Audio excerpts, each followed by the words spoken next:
welcome to another edition of After the Whistle. It's a new season for us. Yeah, we've been gone for a little bit here and there, but we fully back now. We in it to win it. I'm here. Todd's here. He just got done with leg day. Yeah. That's why I got, for my overseas shorts. My J's. Or should I say shoes? Oh, man. A lot to talk about on this show. First day of school for a lot of people. A lot of photos. It should be for us, too. It should be. But we're not going to talk about the nonsense going on. Yeah. Yeah. A lot of BS. Yeah. And they don't like the influence we have over our own community, even though we're from the community, but you would thought that's what you want in your community, people from your community, helping your community improve. But them kids were sick that they saw I wasn't in that class. They were sick. As they should be, because once again, I said on my story, no kid should have to wake up to deal with a miserable adult. If that's the case, just retire. As an adult, you retire, because kids only have 4 years in school. You want to make those 4 years at least a decent experience for them. Like, I hated school because of some of the adults I had to deal with every day. Yeah. But on the bright side, they'll see us all more outside of. We always outside. Because they can't stop the influence. Yeah. But, well, you know who couldn't stop a nosebleed? Colorado or TCU. Granted, Colorado made more plays, but there was like no defense being played. Well, there was some defensive plays made in here, but this is like the biggest story of college football out of week one. Colorado upsetting TCU. But the thing about this, like a lot of people is trying to downplaying Colorado's win, but then when you say it out loud, they just beat a team that's ranked number 17. They were just in the national title game a year ago. This team had a whole turnover. Everybody on that roster is new head coach, new quarterback. Everybody's new.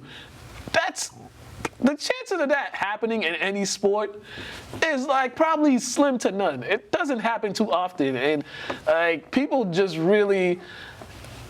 It's the Deion Sanders effect, but people really just want to like rooting for him to fail. There's a lot of people rooting for him to fail. I mean, he's always been pretty braggadocious, pretty confident, pretty vocal. I'm sure they felt the same way about him when he got drafted to the Falcons. Mm-hmm. They probably felt the same way about him when he had the Jerry curl. Looked wet, but it was dry at Florida State. So, like, when you're vocal, when you're confident, and you're very brash about it, like, people obviously want to see you fail because they want to shut you up. Mm-hmm. But I wasn't surprised by this win because, for one, I get it. There's number 17, but it's TCU. No disrespect to them as a whole, but they're not a powerhouse, I want to say, institution like they can be in the future. Yeah, they've been good, but they're not like the upper echelon. So, like, I get what they're saying. Colorado had a new coach, basically a new team. But it's prime. And some of the players he brought over, he already knows their tendencies, what they're good and what they're not good at. So he kind of already has a rapport with them, and then he got some primetime guys that transferred in from other schools. Yeah. So he got some dogs that just more than just two. Yeah. He definitely does. And when you look at the two, Dylan Edwards too, the running back, showing a lot of people like weren't sure if he could be like a big time quarterback, like they could see him as an NFL quarterback. But that performance just opened a lot of people's eyes. It's like, oh no, this guy. You know, when you got Tom Brady's phone number and you work out with Tom, you was working out with Tom Brady, he was kind of helping you. He's had all like the coaching and the tools to be a successful quarterback. So it's coming together for him too. That's just big for him. I find it funny where like they don't talk about this with the white quarterbacks, no matter what schools they go to. No matter if it's Power 5 or like a 1AA, they don't really critique him as hard as they do it with. Not to cut you off, but we're going to get to one later on. He's not white, but you get what I'm saying? It's like, I get it. He's Deion Sanders' kid. He played at Jackson State or Jacksonville State, right? Jackson State. So all it is, you got to be sharper. But like, you make it seem like he's not Division I quarterback. Like he couldn't go to league from Jackson State though. That's my issue with that. It's like he has to move on to another high-profile Division I school just to show he could play at a certain level when he was killing for 2 years at Jackson State. Fun fact: Jackson State has more Hall of Famers than a lot of these Power 5 schools. So once again, he would have went to the league regardless. Like the man's a baller. Yeah. And then he also said something too in one of the press conferences. He's like, my dad never loses. at any point in his life, he never loses. He always won at every stop he was at, whether it be high school, college, pros. He always won. And it was like, yeah. And he said something big. He said something like, he doesn't fear names. Yeah. Most real ballers in any sport, we don't care what your name is. You got to show us what you could do. And his dad is Deion Sanders, so like I don't think fear is like ever in his mind because he comes from a Hall of Famer. Yeah. This is great for Colorado. What they're trying to rebuild because after coming off of they got as many wins as they did last year. So as long as they keep this momentum going, it's just a great recruiting tool. And they also got other games down the line in the season where they could also prove themselves some more. So you got a couple high-profile games in the conference: USC, Oregon. I think Utah at one point. Those are all highly ranked teams. So I mean, you competitive in those games and you win those games. The recruiting is already, the recruiting attraction is already getting there. But if they do something crazy this year, Colorado in a couple years, you're gonna talk about them being the national title contenders. I wouldn't be surprised. Same here. Definitely wouldn't be surprised. Two teams that came into this season as national title hopefuls: Florida State and LSU, both ranked pretty high, 5 and 9. It was good. It was good for the first half, but then the second half, LSU stayed in the locker room, and Florida State just beat the brakes off of them, and it just ran them up. And I don't know if you feel this way, but I feel like whenever a Brian Kelly team loses, everybody's just happy. It's like people love LSU, but it's probably like they're most happy that Brian Kelly loses because nobody likes him. Wasn't he the coach at Notre Dame for so long? Yeah, Cincinnati to Notre Dame, and then yeah. He was able to make his own schedule with the independent too. Yeah. And he just like, some of his play calls is just kind of like, I get what you're trying to do, but you got to be smarter with the team you're playing against. Like on that fourth and, you get the points. I get it, but no. First half, was it second quarter? Yeah, it was like the first quarter, their first drive. Yeah, yeah. Get the points just because you don't know, and then Florida State looking like old Florida State. Yeah, they were just dominating him. And the reads that quarterback was making with his fakes and all that, pretty impressive. Yeah. And it's hard for me to talk about Florida State because like my uncle's a big Florida State fan. I only root for you and Michigan, so yeah, kudos to those guys. Yeah, and then it's like one of those also like self-reflecting things for LSU because the way they ended the season last year, like on a hot streak, and then they had all that momentum coming into this season. They beat Alabama. I mean, you lose to eventual champions in the SEC championship game, but they had a lot of momentum coming in this year. And granted, their season's not over. But it's going to be hard for them to actually get that national title with that early season loss. But their performance was just not all that great everywhere. Offensively, defensively, they couldn't get off the field on third down. They had way too many third downs where they just gave up the first downs and way too many mistakes. So, I mean, if you want to... eye-opener for them. If you're going to play against a quarterback that's going to throw for 4 touchdowns, you have to be able to throw for a couple. Jordan Travis out there balling. Yeah. And I swear that offensive line for LSU was, I don't know. I don't know what they were doing. But in that second half, they would just seem like they were just watching more than trying to protect their quarterback. Because they wasn't getting nothing going. Yeah, I think they realized they were outmatched. Yeah, at one point, I mean... Florida State's way better than them. Yeah, they got worn out in the second half. So kudos to Florida State. I know they needed that too because they've kind of been, talk about laughing stock. They've been the laughing stock since Bobby Bowden retired. And, yeah, I mean, they won that national title with Jameis, but then, ever since that, it's been like... Bro, people don't even remember that anymore just because Jameis didn't really pan out the way he should have. So it's like usually when your quarterback wins the national championship, your guys, if he's not like an all-pro quarterback, he's just a starter for a good amount of time. You know what I mean? Yeah. And he's having a hard time staying. Yeah. And then lastly, in college football, the other upset, Duke beat the brakes off Clemson. The basketball school beat the football school. And I ain't even beat them. They beat the brakes off of them. And Clemson, once again, Trevor Lawrence left, Deshaun Watson left. that program has been going this way, and also that's another guy people love to see lose is their head coach, Dabo Swinney, because all the nonsense he be talking about players getting paid and all this other stuff, saying just being a hater, pretty much, taking shots at other coaches and other programs, and it's like, all right, you don't have generational quarterbacks now. Show us your coaching abilities because you kind of been looking sus the past couple of years. Yeah, and if you're gonna be that vocal, you got to be able to show and prove.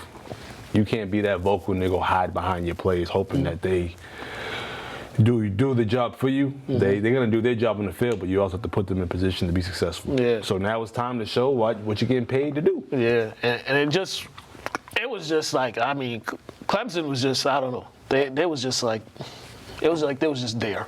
I mean, it's a game of turnovers. So if they had 3 turnovers, they probably would have won that game. And Duke showing that you just can't take them lightly or just give turnovers. Yeah, These people are tough. Yeah, understandable. But also, Duke. This is the first time Duke is coming into a season where people are actually paying attention to their football team. Nobody usually pay attention to Duke's football team, but this is like kind of first season because they had a lot of stuff going on. They got a lot of good players on the roster, and now they got the focus on the football team. So it's interesting time in college sports when you got the football schools getting beat by the basketball schools. Oh, was that like a question? No. Because I was going to say, they're not going to do much of anything if he can't throw them no touchdowns. Stop asking your professor for extra time. Just do your job, man. Be a student athlete. Or just don't show up to class the next day. Should have passed that paper in a week ago. But I ain't gonna lie, Professor, you're a pure hater. Yeah. Who cares what other players on his team got the stuff done in advance? This man's a quarterback, man. Like, you gotta be able to read the atmosphere. Like, you serious? You were lame for that. So, I still would have turned it in late. And I was like, I just wouldn't show up the next day. I wouldn't. I'd still turn it in. Yeah. Like, it's late, but it's turned in.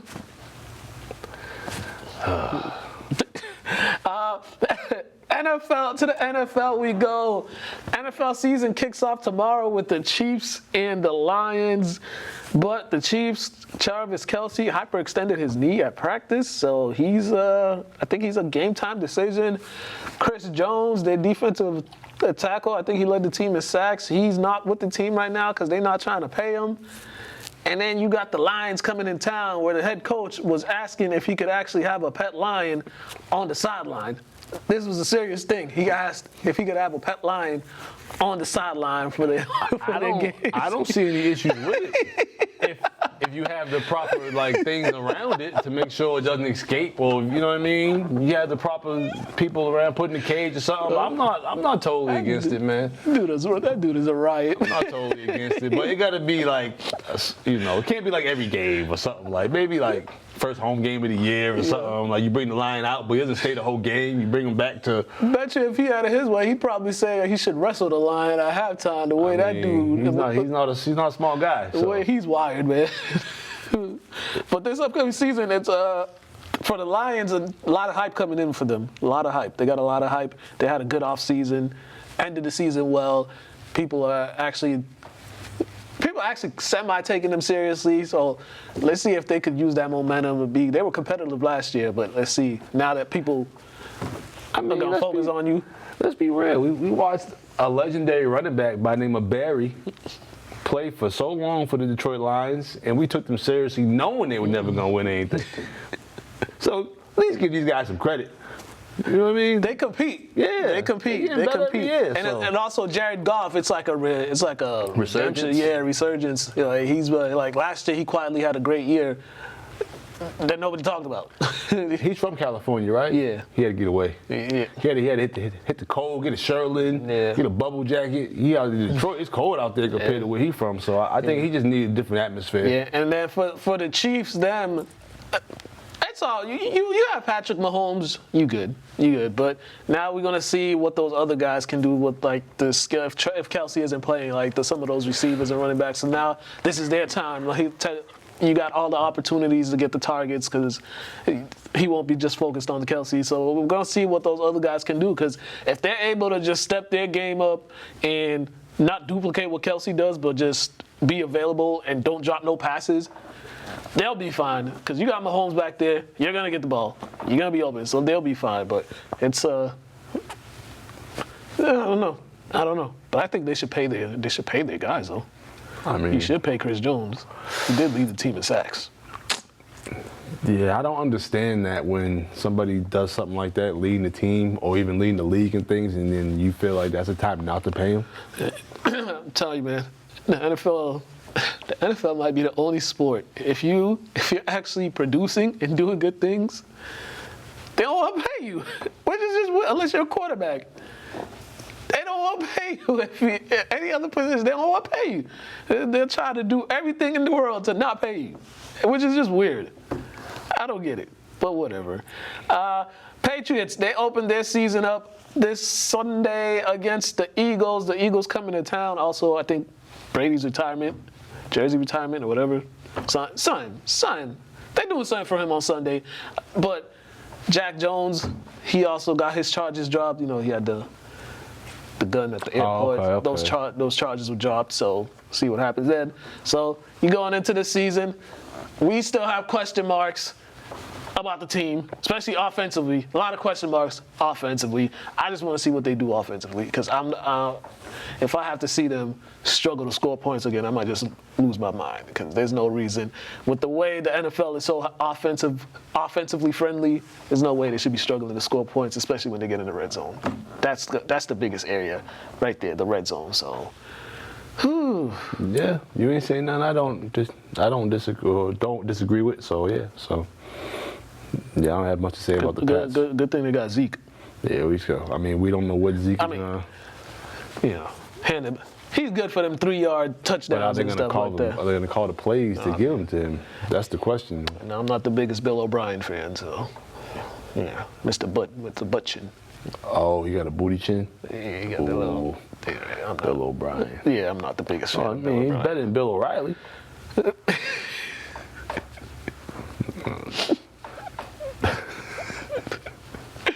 On that note, last NFL news.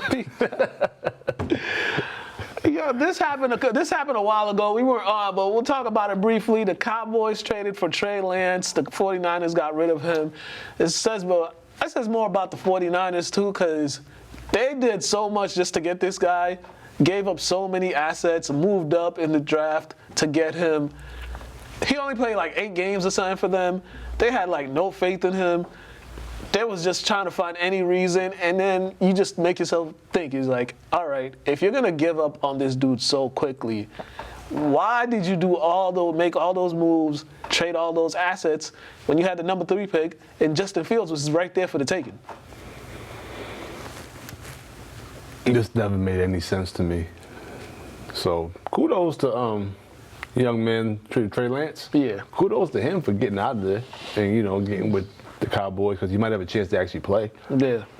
So, just learn as much as you can from Dak. If he's going to teach you some things, put you under his wing, but be prepared to play if he's not performing well. Yeah. And that's another thing people are saying, like, this, should Dak be looking over his shoulder? I mean, he shouldn't be looking over his shoulder. He just needed to stay focused on staying healthy and not throwing them picks.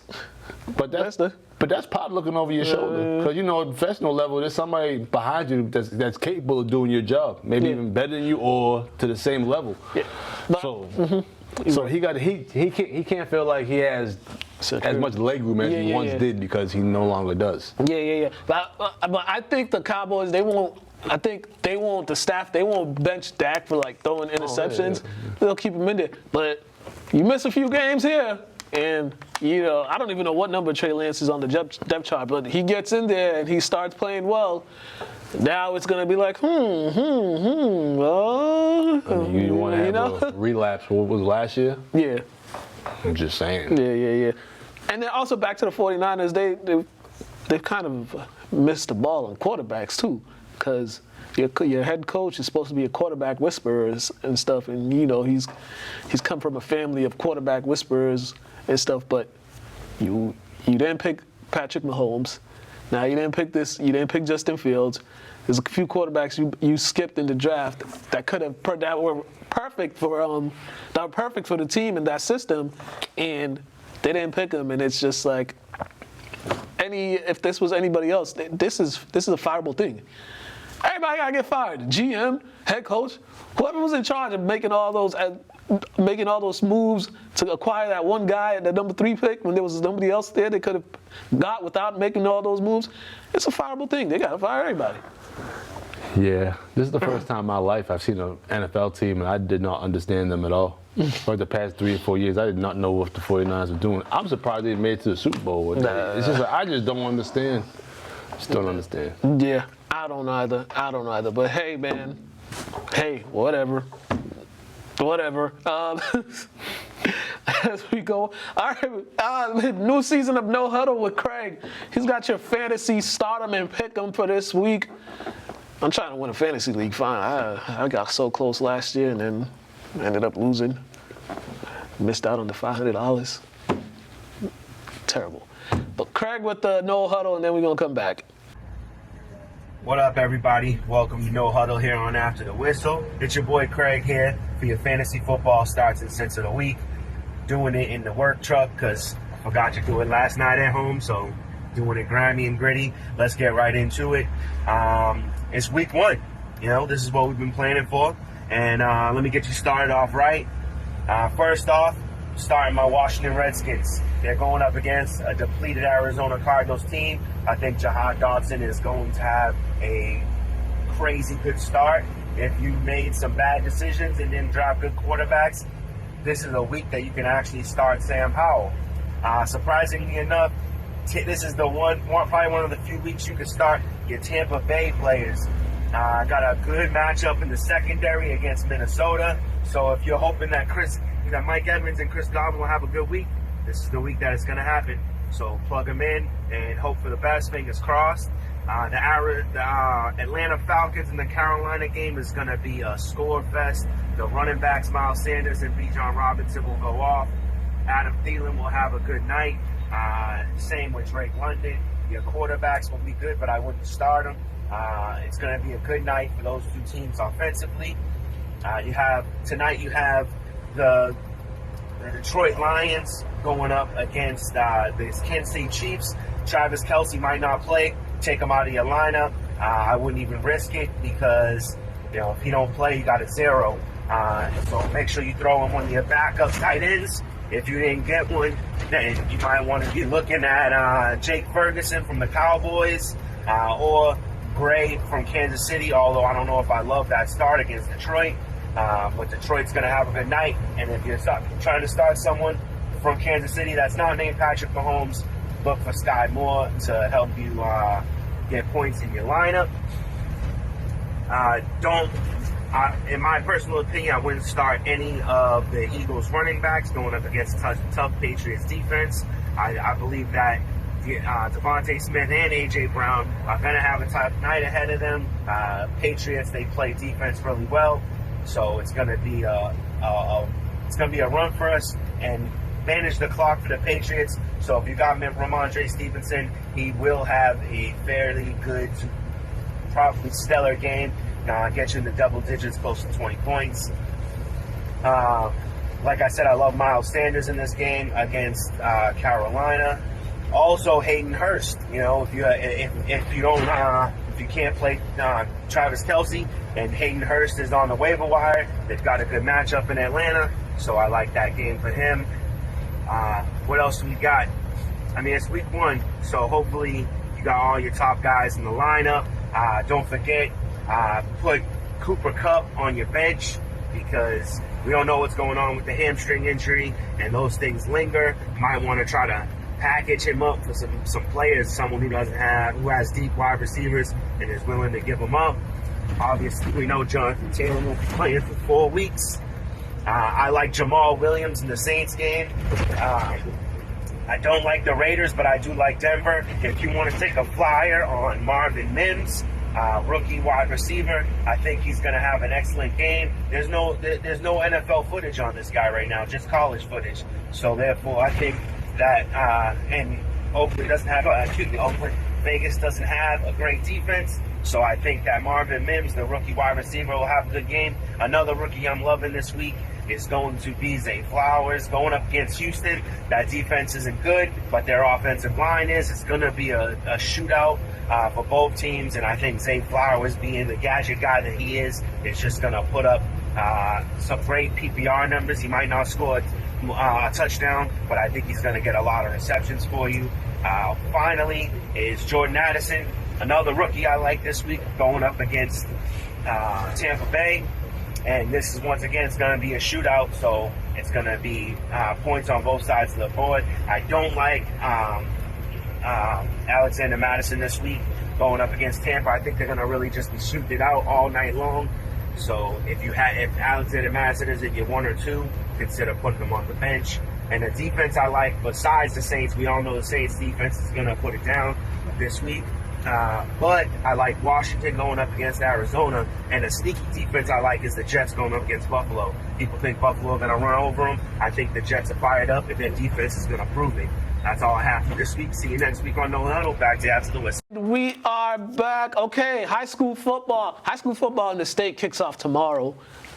We got games, Manning Field. Got 4 games at Manning Field, 2 on Friday, 2 on Saturday.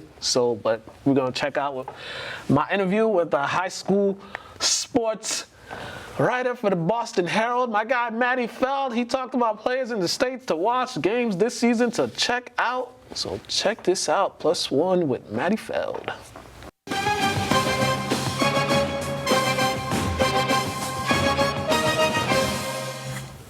Hello and welcome to another edition of the +1 interview, and it's that time of the year. We have our returning guest, Mr. Matt Feld is here, and we're going to talk some high school football. What is going on, my guy? What's up, man? I know when I'm talking to you, it's that time of year. Yeah, definitely, man. It's there's a lot of storylines going into this new high school football season, but a lot of changes and a lot of programs. We got a few new faces at head coach in a couple places, and then we got one who's going to be 50 years, and that's it for him. And over there in Abington, just so far, what do you like what the new coach is? Have you spoken to some, and what have they told you about their time as head coach, and how they got ready for this upcoming season? Yeah, absolutely. I spent some time with John Sexton, first-year head coach over at Central Catholic. He had been with the program for quite some time, being Chuck Adamopoulos' offensive coordinator since 2011, being with the program since 2001. So certainly no stranger to what Central Catholic's looking for overall, but still a different feel when you're at the head coaching and at the helm. And he told me he'd still be calling the plays. He'd still be running the offense. He's been the varsity baseball coach over there, so he's got some experience handling his own staff. And I think one thing that's, that comes across the board, not just with Coach Sexton, but with all the new coaches, is they kind of have to handle, the responsibility of the expectations of the program kind of go through them in a lot of respects. When you look at the new head coach at St. John Shrewsbury, new head coach at Central Catholic. You will have a new head coach next year at Abington, as you mentioned. New head coach at Hingham, new head coach at Weymouth, a ton of new coaches throughout the state. And so there's a lot of expectations that come with it. And on the one hand, those coaches are expected to provide some new energy to those programs, regardless of how successful they've been. But they're also, expected to kind of put their own flavor, if you will, on the program when it comes to instilling success. So it provides a little extra excitement, a few extra storylines around the state, gives them incentive to get out there and watch those programs compete a little bit more. Definitely, and also we got a former player, Jermaine Wiggins, taking over Brockton. I'm sure they're excited over there for that hiring. I'm pretty sure of. Yeah, absolutely. No question about it. Coach Wiggins inherits a situation that Columbus have kind of been dominant in Brockton now for a number of not just years, but decades. And now he comes in and inherits a program that always has a lot of talent, high participation numbers, but has been kind of on the outskirts of competing with the St. John's Prep, Bavarian, Central Catholics of the world, Everett, going back 5-6 years. And so now it's their chance for really the first time in 10-15 years to be towards the top of Division I. They've got a lot of talent centered around Cam Montero, who was a lethal player, not just as wide receiver, but can kind of do it all out of the backfield. He's played quarterback for Brockton over the years when he's had to, and he's a star in his own right. And so I know that there's a lot of excitement down there, a lot of anticipation to get that year going. I think People are interested to see what type of coach Jermaine Wiggins will be, of course, after his playing career with the New England Patriots. He certainly was a well-known name, and now we get to see what he's going to do on the high school football sideline. So a lot of excitement down in Boxer country. And then one of the biggest hires was the Everett hiring their new head coach. It was kind of kept under the radar for a while until they made it official, I believe, like in July or whatever, whenever they made it official. What do you see with that? Because that program always, they're not lacking of talent. And, last year they ran into a very tough Central Catholic team in the postseason. But how do you see that for him? Yeah, Justin Flores, the new head coach of Everett from Woburn, and as Danny Ventura noted, it's the first time Everett's had a football coach that's not from Everett since the 1920s. It's been over 100 years, which is pretty incredible when you think about it. A bit of an interesting change over in Everett. Ever since John DeBiase left, there still has been talent at Everett, but it's tough. I mean, Everett does not play necessarily in a strong league when it comes to strength of schedule for Division I, so they've had some tough seeds. Last year, they were able to upset number 6 Todd in the first round, but there's still talent there. The question is whether the schedule them really allows them to prepare for the postseason and also put them in an advantageous position seed-wise. So, again, as you mentioned, there's still talent there. There's still the pieces to be successful. No doubt that Justin Flores will bring his own imprint on that program, and I expect Everett to still be a formidable foe in Division I. Whether they can climb the ladder and get over the hump like they used to be able to remains to be seen. But certainly some anticipation there. They will play BC High early in the season, so it could be a good barometer to see where both of those two programs are at. Yeah, definitely. And speaking of that, we go into the Catholic Conference, which is top heavy. You got 3 good teams in that conference, and competitive teams in that conference. I mean, how excited are you for that conference, that Catholic Conference schedule when some of those teams match up? Because there is really some intriguing games in that conference. Yes, there really are. I mean, of course, you got Catholic Memorial coming into the year. I think most people would have them as the number 1 team yet again, riding a 30-game winning streak that goes back to 2021. Catholic Memorial, not just inside of the league, but outside of the league as well, has really boosted, their schedule. They're going to play Nancy in the year. They're going to Palm Beach, Florida, the second week of the season to test themselves non-conference before they come back in and play that Catholic Conference schedule. St. John's Prep with a loaded slate. I saw them scrimmage Andover. I also saw Andover scrimmage Xaverian. Xaverian, St. John's Prep. 2 big physical teams up front, no questions about it. 2 teams that are, of course, going to love to run the football like they always do. Xaverian going to lean heavily on quarterback Henry Hasselback, son of Matt Hasselback, former NFL quarterback and Xaverian legend in his own right. I think one thing that's going to be interesting to see as the season unfolds is whether St. John's Prep can kind of replicate and replace that skill core that they lost from a year ago. Jesse O'Fury, Jonel Aguero were 2 of the best players in Massachusetts overall, not just at their position, if not the region. O'Fury now at Rutgers, Aguero now at Georgia. You're talking about 2 sensational players in every respect, and you still expect St. John's Prep to be physical and play terrific on both sides of the ball from a line standpoint. But whether they can replicate that speed will determine whether or not they can play with the likes of Catholic Memorial, who's big, physical, they run well, they move well, they're athletic, and they've got playmakers all over the field. So right now, if you look at it, Catholic Memorial probably the favorite once again in the Catholic Conference, but St. John's Prep and Xaverian both just behind them. I expect that to be a really exciting race. And talking to Coach St. Pierre, he told me early on in the season he's going to try to settle that skill position, get those guys acclimated. But he said they're going to be a very physical team. We're going to see a heavy dose of that run game with that offensive line they have, and they have a pretty good tight end too. He was out there making plays against Pickerton on this past Saturday as well. So I agree with you with that, with the physicality of St. John's Prep. It might be a case of what we saw last year when they really hit their stride in the latter part of the season and heading into the state title game. Yeah, absolutely right. I mean, last year at the end of the season, 3 out of 4 years they've been the Division I Super Bowl winners. So in my opinion, regardless of what they have back, they're probably the team to beat in Division I until proven otherwise. They've shown time and again that come the end of the season, they're as good as any team in the state. I expect that to be no different this year. I don't know if they're necessarily the favorite, so to speak, on paper. There are other teams that maybe can fill that name and fill that title. But at the end of the year, regardless of whether they win it or not, they're going to be a very tough out. Brian St. Pierre has proven to be able to do that with that program year in and year out. Yeah, and I don't know if you released your top 10 yet. Have you done that already, or that'll be coming out this week? What the returning players in all the leagues, who are some players that really you expect to have a big season, that had a good year last year, that you expect to have another great season this season? Well, if you go to Methuen, you got the Eason brothers, Drew Eason, senior quarterback, Shane Eason, junior running back. They were outstanding last year, put Methuen on the map, put them in the Division I state semifinal game. I expect them once again to lead a strong Methuen team this time around. Tom Ryan's group seems to be on the verge of kind of really exploding. Preseason top 10 team, no doubt about it. And I expect them to be a contender, to be one of the last teams standing in Division I because of those two brothers in particular this time around. I think when you look across the board, Gertie Lambert, first Catholic Memorial, one of the best linemen in the state coming into this year. Cam Montero at Brockton is kind of just must-see in every respect. Great player on the basketball court as well, but just a do-it-all playmaker in football. He's more than worth the price of admission. At Central Catholic, you've got Blake Hebert, who's going to Clemson from the quarterback position. He should put them on the map as another contender for another year yet again. So I think one thing when you have in Massachusetts, when you look across the board, is you got plenty of individual talent. It's not that the team talent's not good, but you've got a lot of good individual talent out there that makes it more than worth going out to watch a high school football game in Massachusetts. We're talking about big-time Power 5 commits in a lot of respects. And so, right in the Merrimack Valley alone, as I mentioned, you've got Methuen, you've got Central Catholic, both boasting high-level players. And again, I think they'll be able to show their talents across the board, both inside conference and out of conference this year. Yeah, definitely. And there are some very intriguing games this season, too. I know one of them is right off the slate in week 2. Well, week 1, actually, St. John's Prep, they're traveling to Marshfield.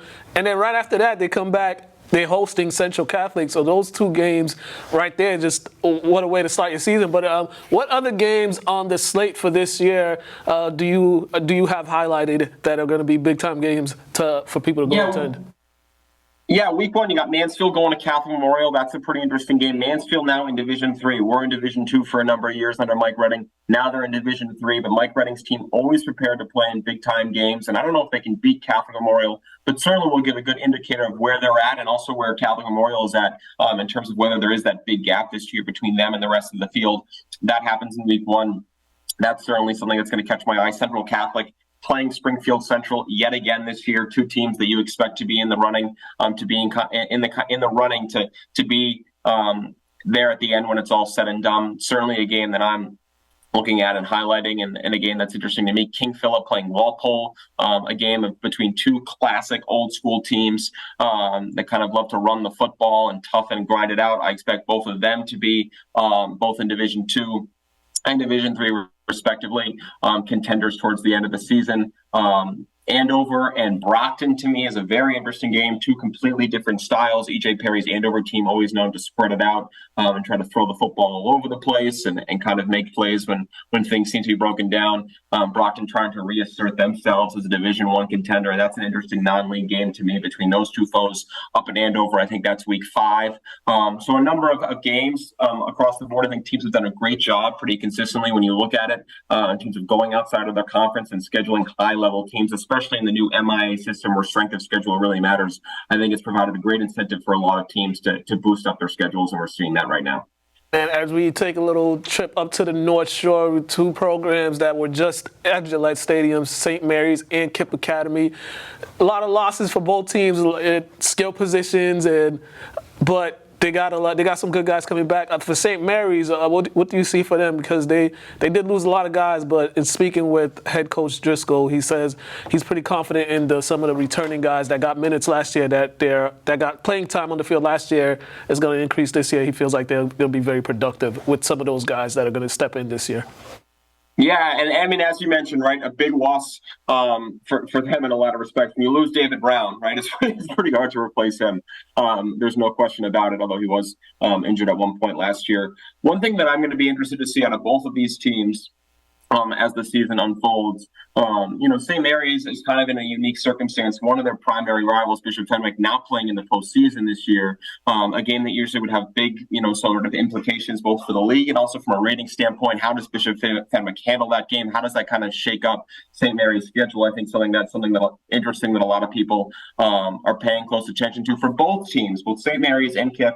A lot of holes to fill, a lot of youth. Both coaches very excited and intrigued about what they have. I think we'll be able to tell pretty early on whether the circumstances are going to arise for them to be able to compete down the road in their respective divisions. I'm watching for both teams in the first 3 or 4 weeks of the season, whether or not they can replace multiple senior players last year that were standouts for them. I think both could experience some growing pains maybe early in the season, but come the middle of the end of the season, both very well coached teams. I expect them to be in the running, be in contention, but both programs that are looking to try to rebuild themselves and reinvent themselves after suffering some losses to graduation. Yeah, definitely. And then Lynn Classical, they got the quarterback returning after missing pretty much all last year, coming back to the Thanksgiving game. But they do have a lot of guys back, a lot of offensively and defensively. They got a lot of guys back. They lost in that playoff against Andover. But can you see a situation with them? They could make some noise in the Division One. With they do got a strong strength. They schedule some tough teams for this season.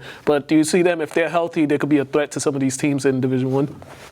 Yeah, I think so. You mentioned Brian Vaughn missed, all of last year. He's back this year. Lynn Classical has traditionally been able to put together some quarterbacks that have been able to put up big-time numbers and at least make them competitive against better teams, but they have to stay healthy. I mean, Lynn Classical is one of those programs that from a depth standpoint, they really have to be able to count on everyone 1 through 22, or if guys are playing both ways, 1 through 11, in order to be successful. They're in a division that's obviously very competitive, very tough. I do expect them to compete in their league, and if Vaughn is healthy, he should be able to do some serious damage in that league. But it's all about whether or not, after missing all of last year with his injury, whether or not he can get back on the field. If he is, Lynn Classical certainly be able to make some noise.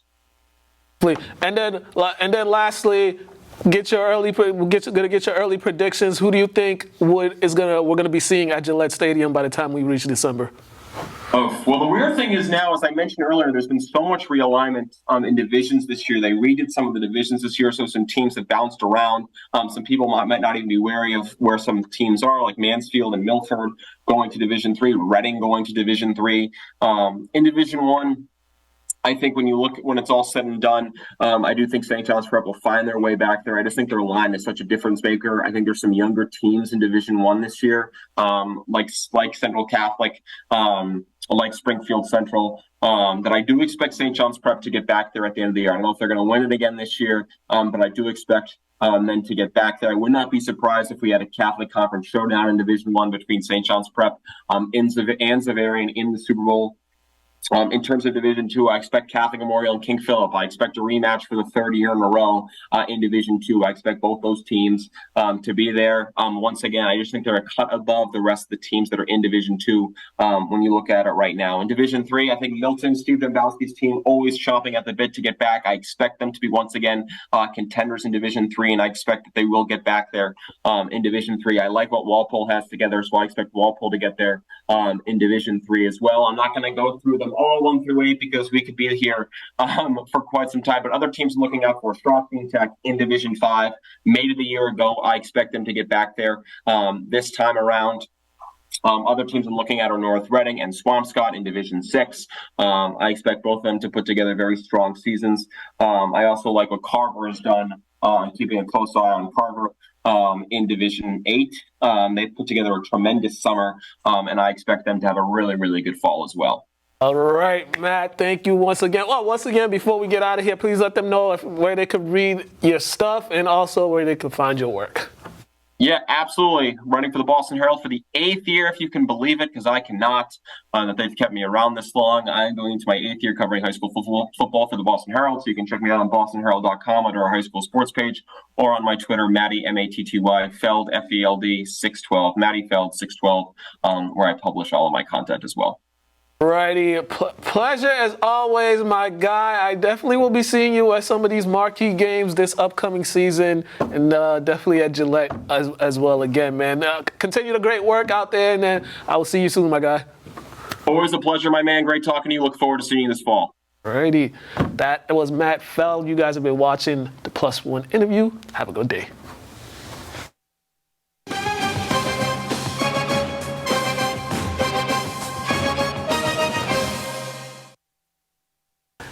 All right, and we are back. I told y'all we was gonna add something to the show. So today we got a special guest. We're gonna talk about some Lynn High School sports, preview the 4 games this weekend. We got my man Joey Barrett from the Lynn Item, sports editor at the Item. You know, he's gonna chat with me. We're gonna talk about these weekend's slate of games and all that good stuff, and then we're gonna come back. Check this out, and we'll be back.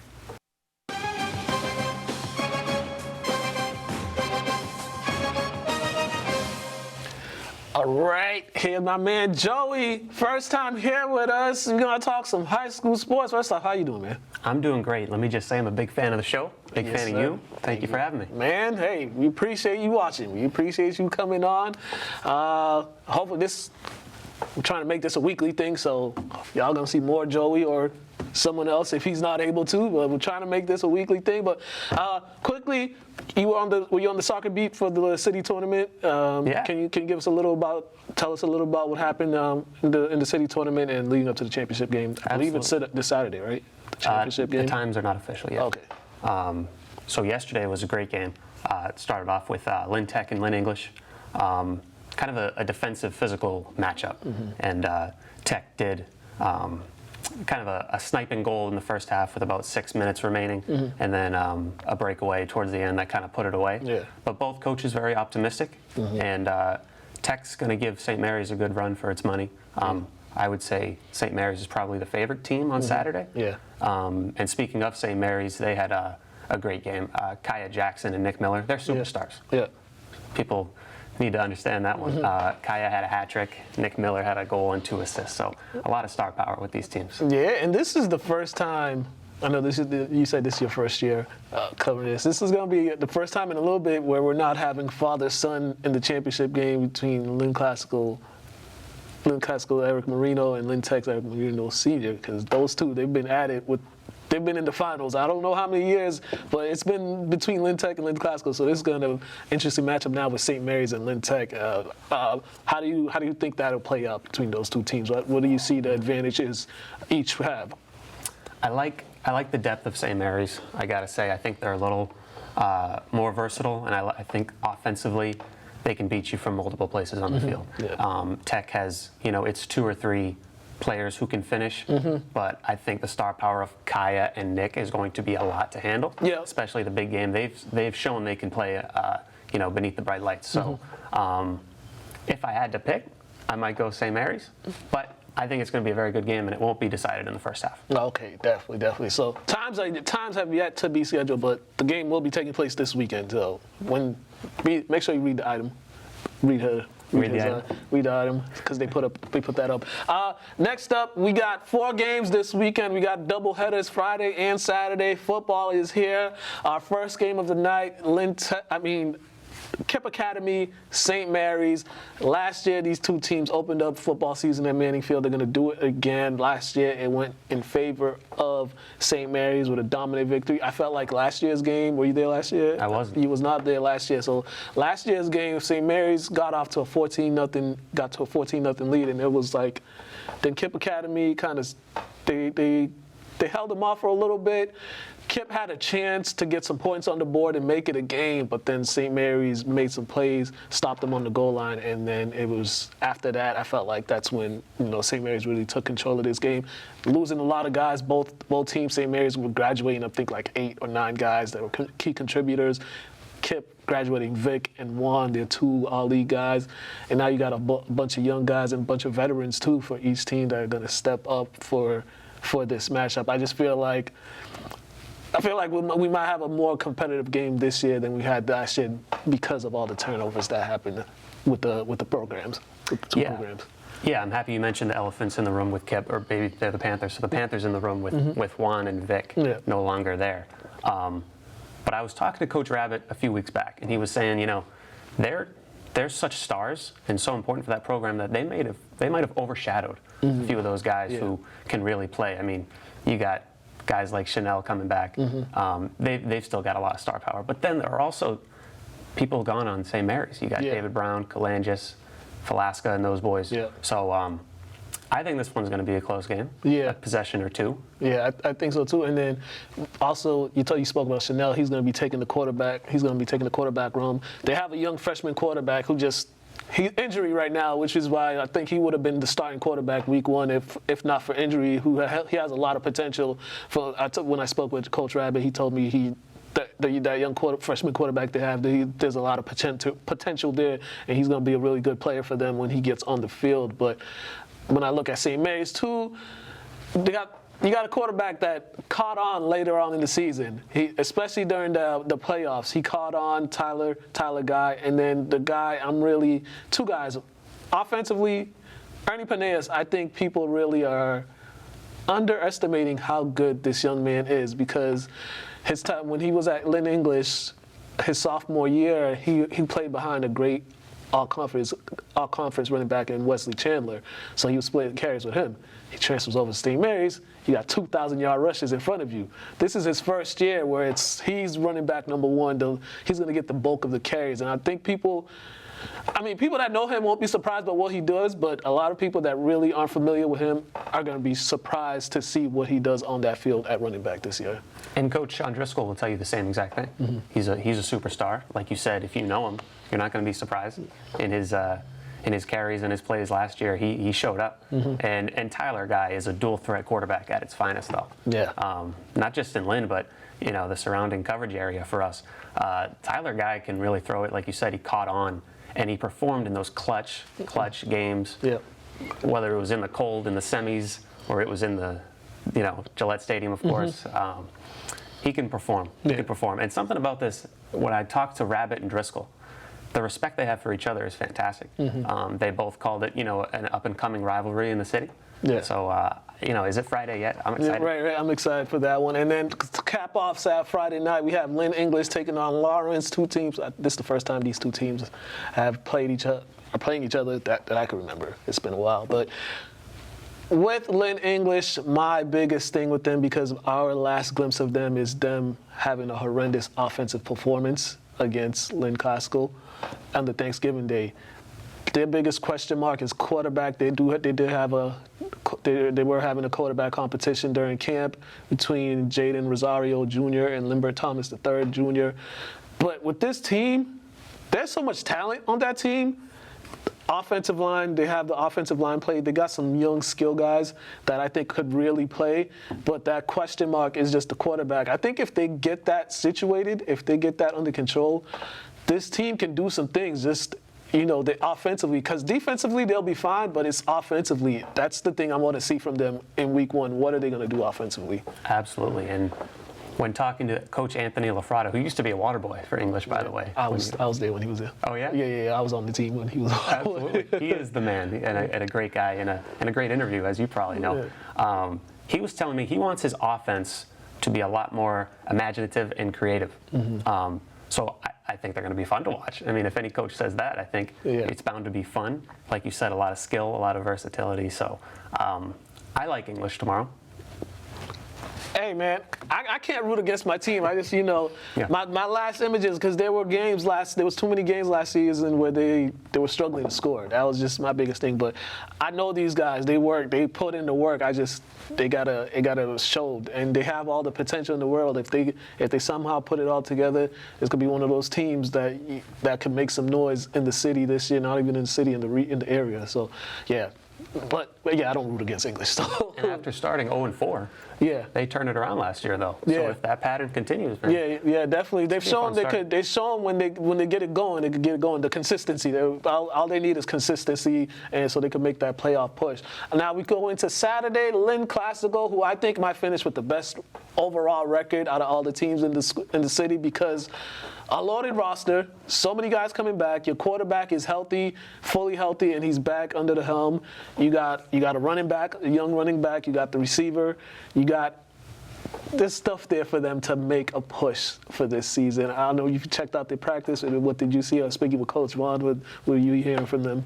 Absolutely. I mean, if you're asking me, the three-headed monster of Vaughn, Hound, and Naskey is something to watch out for. Mm-hmm. They've all been there. They've all been there with the stats to prove it.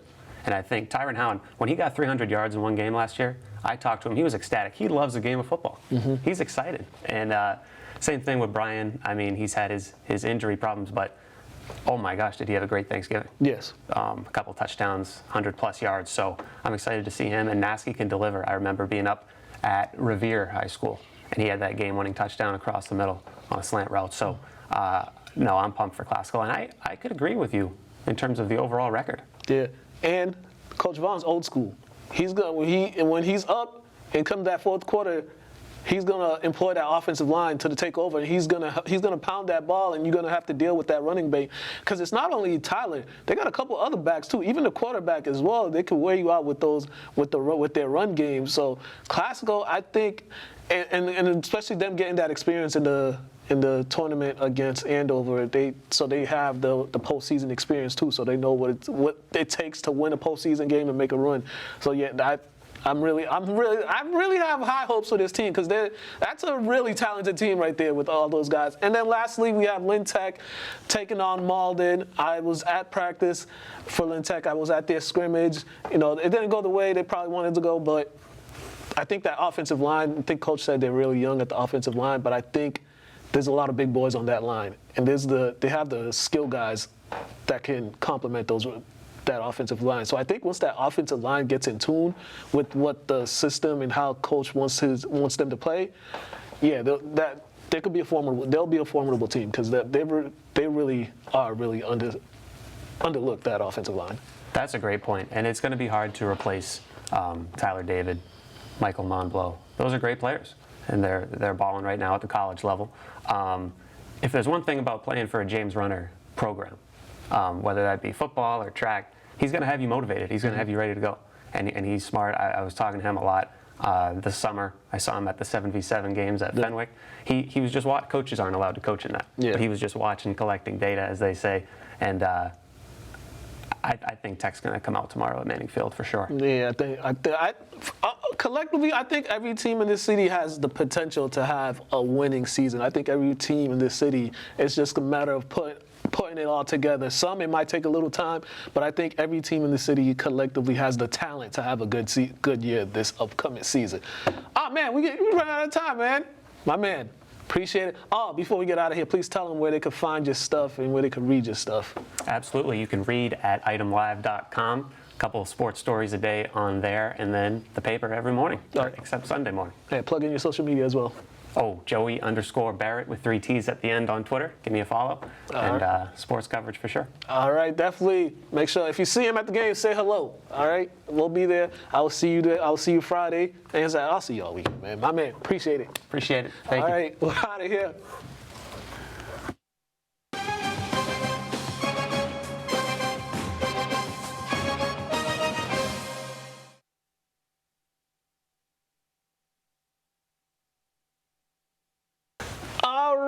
And we are back. We got a quick boxing update for y'all. All right, Shakur Stevenson, he's got a match. He will be fighting Frank Martin. They've agreed to a deal for a lightweight fight that will likely take place on November 16th in Las Vegas. It's either November 16th in Las Vegas or December 9th in New York. The deal came hours before the fight. The rights to the fight were scheduled to be auctioned off at a purse bid. The WBC last month ordered Stevenson and Martin to vie for its vacant title at 135. Todd, you know anything about Martin? No. Pedro, what can you tell us about Martin? I mean, I haven't really seen him like that. Maybe like a couple of fights. But, he's fast, quick, but he's not at the level of Shakur Stevenson. Okay, so basically, he about to lose. That's basically what I heard. Yeah, that's the vibe.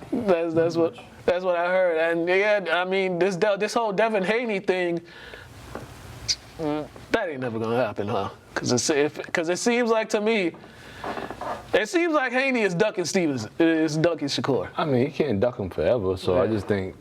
I think Shakur just, unfortunately, he's gonna have to work his way to Haney. So you see, you got to deal with this dude. Yeah. And I'm not sure about like Haney's record compared to Shakur's. I don't know who got more. No, Haney got way more fights than Shakur, I think, just because Haney trained in Mexico and all that stuff. So Yeah, I think it's gonna take him some time to get to him. That's all. Man, we just hope it ain't too late when people lose interest. But the thing about boxing is too, like, if a man's been at a certain level for so long, and this man's trying to climb up, he got to show he's worthy of getting that chance. So that's the thing about boxing. Some people just want to see them fight because they want to see him fight, which is cool. But like, does he deserve the fight? That's the question. Now, Lomo deserves a rematch, but I don't think Devin will give it to him because Devin's a smart man, and he didn't look ready in that fight. He did. But he didn't look awful. But if I think if they rematched, he might not be undisputed. Gotcha. All right. And then the next one, we have Amanda Serrano versus Danila Ramos. This is the first time since 2007 two women fighters could be in the ring for a title fight just as long as they are male counterparts. You want me to read that again? Yeah, please read that again. For the first time since 2007, two women fighters could be in the ring for a title fight just as long as their male counterparts, I guess. Lengthwise, long-wise. Basically, they doing a 3-minute rounds instead of 2. Oh, okay. I just seen the X on the women's championship, and I'm like, I didn't know if it was like, you know, the transitioning championship or what. I didn't know what was going on. So, all right, cool. It's just a regular. So they're just getting rid of the women's name and just making it a championship. Bro, we live in a world where you can't be scratching off certain things. And then it's like, I don't know what's going on. So, like, all right, that's why I said what. I didn't really know. Like, all right. I mean, 2 things. I mean, Amanda Serrano from Puerto Rico, she's been unified featherweight. Okay. You know, I mean, undisputed champion. And she's been promoted by, is it Jake Paul? One of the Paul brothers? Yes. One of the Pauls, all right. I mean, kudos to them for doing it. It's just we live in a weird climate right now where how the world is. So you got to really tiptoe around certain things. So. Oh my gosh. Oh, I feel like Pink Panther right now. Oh man. Oh man. That's all the boxing news we got, right, Pedro?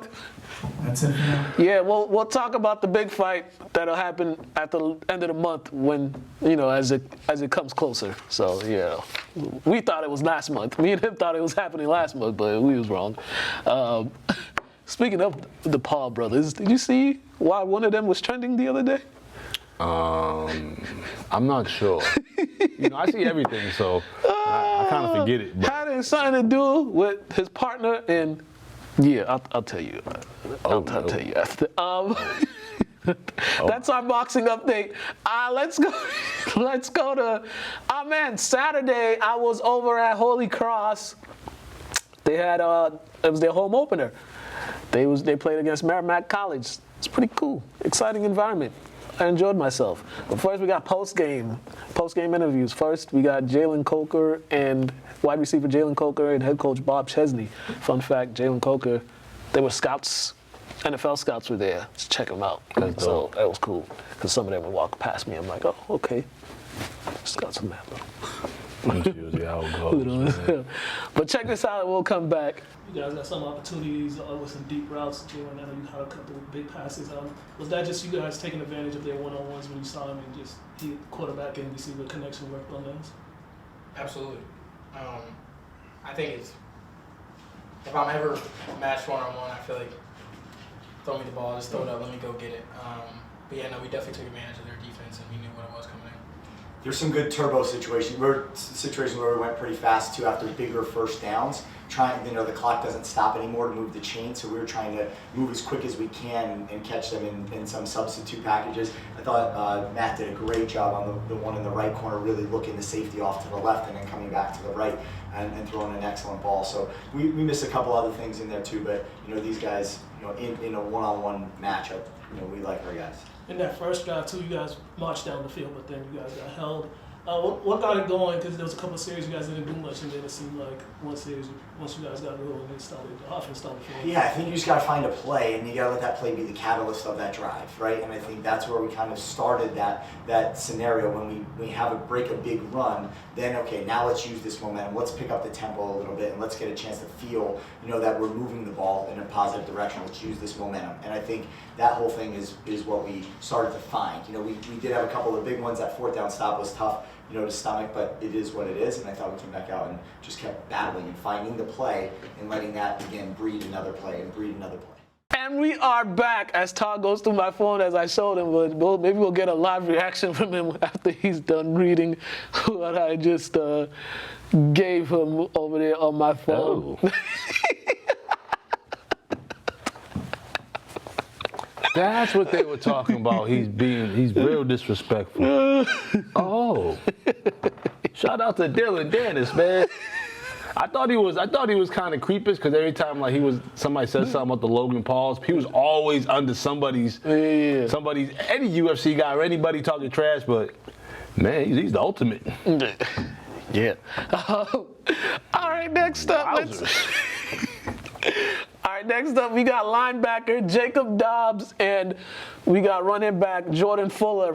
Jacob Dobbs, he had a career-high 20 tackles in that game, and Jordan Fuller, he had a career-high 5 touchdowns. So check this out after their post-game interview.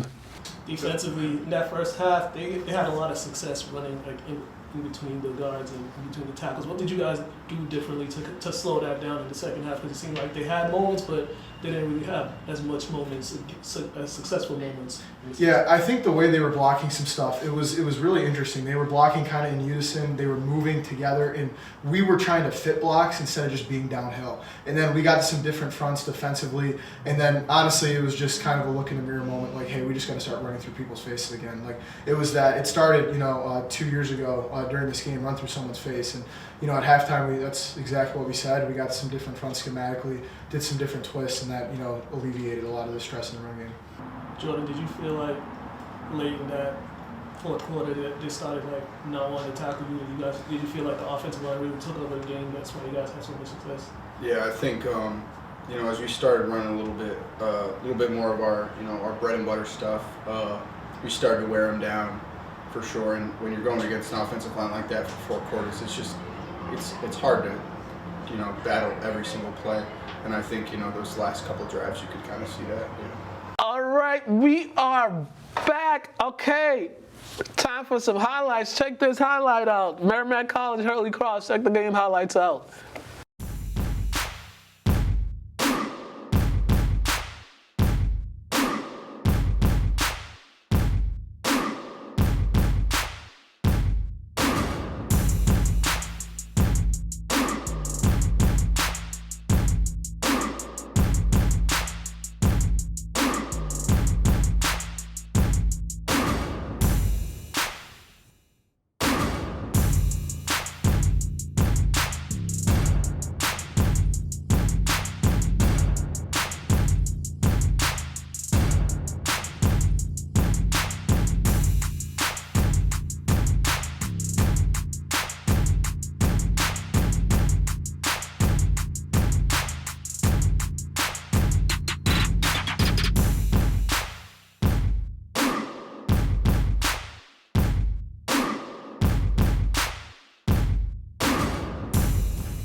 We haven't been keeping up with wrestling nowadays that much, but that guy Bray Wyatt, he passed away last week. I heard about that. Yeah, he passed away.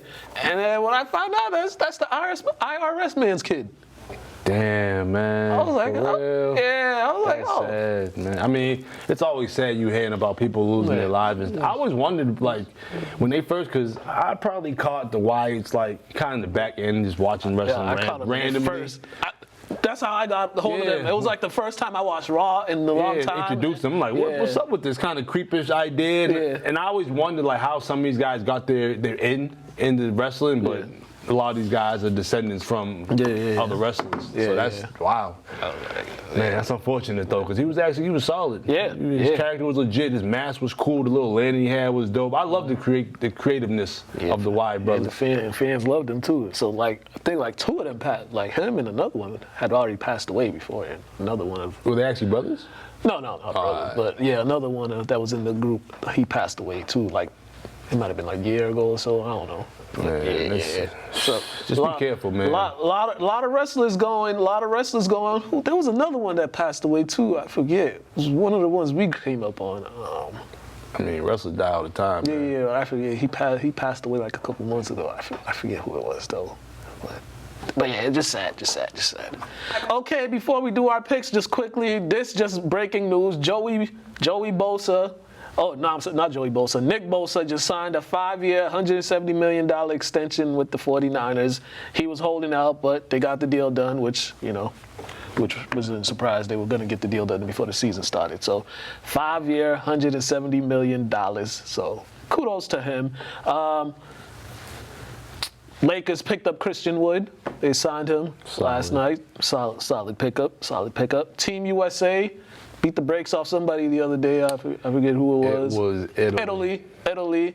I think that was warranted too, because the Italy fans had something to say about Banchero for not playing for the Italian team. Even though, I mean, technically, he's an American. Y'all wasn't calm for him. He was like, I don't think he played overseas in high school and stuff like that. I think he went home to play and stuff like that. But he's been in Seattle all his life playing. So all of a sudden now you guys want to check for him. I'm not saying that he's never been to Italy before, but I just find it funny where only person I ever got annoyed with was your guy from your country. I did too. Who played for Spain? Because why? You got people like Kaminga that's gonna play for Congo. You know what I'm saying? It's like, I get it, but like, you want your goal so bad, man. You know you ain't from Spain. Like you could look in the mirror and see that. I grew up there. But you could look in the mirror and see you ain't from Spain. But yeah, those are our other news that happened. All right, St. Mary's and Lynn Tech soccer city championship. They'll be playing in the city championship. St. Mary's beat Classical yesterday. Lynn Tech beat English. So this will be the first time it's not Lynn Classical, Lynn Tech father-son battle in the city championship for the soccer one. So it's St. Mary's, Lynn Tech. That'll be, I think the championship game will be Saturday, I think. Double check. But yeah. All right. Time for our game picks for this week. One slate of the NFL games. We're just going to run through this one. Detroit, Kansas City, opening night, Thursday night. Kansas City, man. Yeah, I'm going with Kansas City. It's rare the home team ever loses. I thought about it. Carolina, Atlanta. Who's the quarterback for Carolina? Bryce Young. Atlanta. No, who's the quarterback for Atlanta? They got rid of they got rid of Mariota. Yeah, I'm going with Bryce Young. I'm with you. I'm going with Bryce Young. Bengals, Browns. In Cleveland. Is Burrow playing? He's playing. I got the Bengals. I'm gonna go with the Browns just because they're at home. Jaguars, Colts. I got the Jags, man. I'm with you. I got the Jags. Young quarterback for the Colts. A lot of stuff happening with them. Bucks, Vikings. Vikings. Same. Baker Mayfield's quarterback. I never pick any team. He's quarterbacking. Vikings. Oh man. Titans, Saints. Who's the quarterback for the Saints? Derek Carr. Oh yeah, Derek. Who's quarterback? I'm going with the Saints, man. I'm going with the Saints. Yeah, I'm going with the Saints. I'm gonna go with the Titans. 49ers, Steelers. Ooh, that could be a good one. You said 49ers, Steelers. In Pittsburgh. I'm going with the Steelers. Yeah, Steelers. Yeah, I'm going with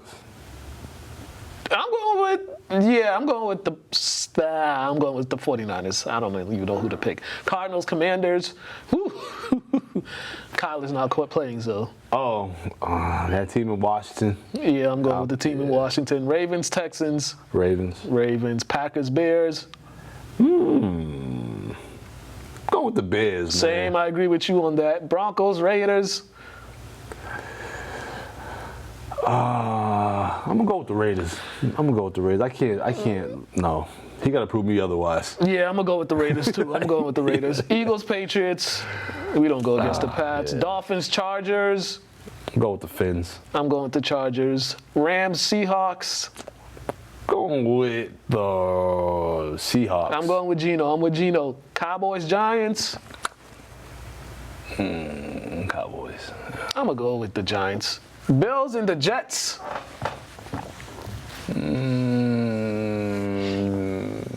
Bills.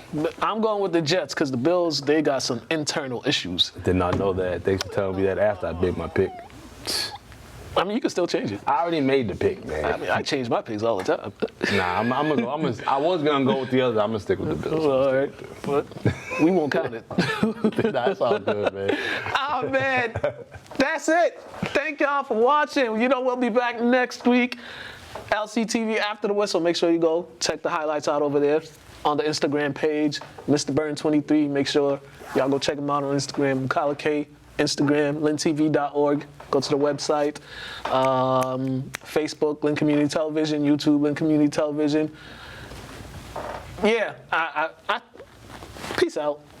I just Wake wanna up with a smile. Oh, happy birthday to my brother. His birthday is coming up, September 11th.